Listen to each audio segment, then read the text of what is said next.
নরেন্দ্র মোদীর চোখে মুখে এখন দুশ্চিন্তার ছাপ।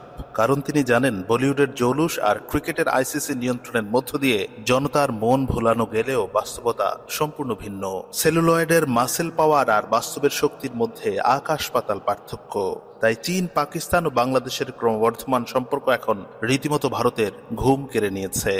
দিল্লির ক্ষমতার কেন্দ্রে এখন বাড়ছে অস্থিরতা, দুশ্চিন্তা আর উদ্বেগ। আন্তর্জাতিক মহলে প্রভাবশালী হওয়ার চেষ্টার মাঝেই ভারতকে নতুন এক কৌশলগত চ্যালেঞ্জের মুখোমুখি হতে হচ্ছে। চীন, পাকিস্তান ও বাংলাদেশের ক্রমবর্ধমান সহযোগিতার ফলে তৈরি হয়েছে এক নতুন কৌশলগত অক্ষ, যা ভারতের নিরাপত্তা বিশ্লেষকদের মতে তিন ফ্রন্ট যুদ্ধ পরিস্থিতির জন্ম দিতে পারে। এ নিয়ে বিজেপি ঘেঁষা সাবেক সেনা কর্মকর্তারা বিশাল বিশাল কলাম লিখে চলেছেন। তারা তিন ফ্রন্ট যুদ্ধের জন্য প্রস্তুতির কথা বলছেন।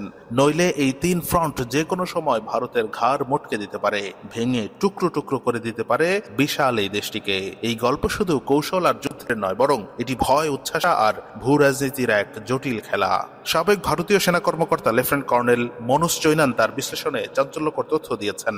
তিনি উল্লেখ করেছেন, এই তিন অক্ষ ভারতের জন্য একটি গুরুতর নিরাপত্তা হুমকি। তার মতে চীন, পাকিস্তান ও বাংলাদেশ কৌশলগত, আদর্শগত এবং ভূ রাজনৈতিকভাবে ঘনিষ্ঠ হচ্ছে, যার ফলে ভারতের উত্তর পূর্বাঞ্চল, বিশেষ করে শিলিগুড়ি করিডোর তথা চিকেন নেক অরক্ষিত হয়ে পড়েছে। মাত্র 22 কিলোমিটার প্রশস্ত এই করিডোর ভারতের মূল ভূখণ্ডকে উত্তর পূর্বের 7 রাজ্যের সঙ্গে যুক্ত করেছে। চৈনানের প্রতিবেদনে দাবি করা হয়েছে, চীন বাংলাদেশের লালমনিরহাটে একটি এয়ারবেস নির্মাণ করছে, যা শিলিগুড়ি করিডোরের অত্যন্ত কাছাকাছি। এতে করে ভারতের উপর কৌশলগত চাপ আরও বাড়ছে। এই অঞ্চলে চীনের বাড়তি সেনা উপস্থিতি ভারতের জন্য স্পষ্ট হুমকি হয়ে দাঁড়িয়েছে। চীন হচ্ছে এই অক্ষের মূল চালিকা শক্তি।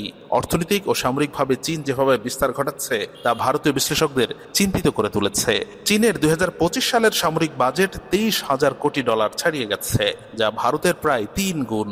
চীনের হাইপারসনিক মিসাইল, উন্নত ড্রোন প্রযুক্তি এবং সাইবার সক্ষমতা সব মিলিয়ে তাদের আধুনিক যুদ্ধে বিশাল অগ্রগতি রয়েছে, ভারত যার ধারে কাছেও নেই। চীন তার বেল্ট অ্যান্ড রোড ইনিশিয়েটিভের আওতায় বাংলাদেশের বন্দর, রেলপথ ও সড়ক অবকাঠামোতে বিনিয়োগ করছে, যা ভারতীয় দৃষ্টিতে সামরিক নজরদারির ঝুঁকি তৈরি করছে। পাকিস্তানও এই অক্ষের আদর্শিক ও গোয়েন্দা সহকারী বলে অভিহিত করা হচ্ছে, যদিও এই বিষয়ে স্পষ্ট প্রমাণ তারা দিতে পারছে না। তবে বাংলাদেশ প্রসঙ্গে ভারতীয় বিশ্লেষকদের মধ্যে মতভেদ রয়েছে। কেউ কেউ মনে করছেন অবৈধ অভিবাসন উত্তর পূর্বাঞ্চলের জনসংখ্যার ভারসাম্য নষ্ট করছে।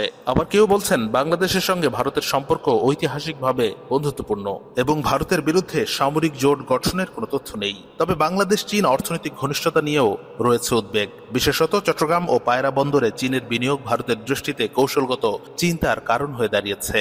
মনোজ চৈনান এবং অন্যান্য বিশ্লেষকরা বলছেন, এই নতুন অক্ষের মোকাবেলায় ভারতের প্রয়োজন বহুমাত্রিক কৌশল। বাংলাদেশের সঙ্গে সম্পর্ক আরও উন্নত এবং পাকিস্তান গোয়েন্দা নেটওয়ার্ক মোকাবেলায় আরও সক্রিয় হওয়ার কথা বলেছেন তিনি। তবে প্রশ্ন থেকেই যায়, এই অক্ষ কি বাস্তব হুমকি নাকি রাজনৈতিক রেটরিক? বাংলাদেশ ভারত সম্পর্ক হাসিনা পরবর্তী সময়ে খারাপ হলেও ঐতিহাসিকভাবে বন্ধুত্বপূর্ণ।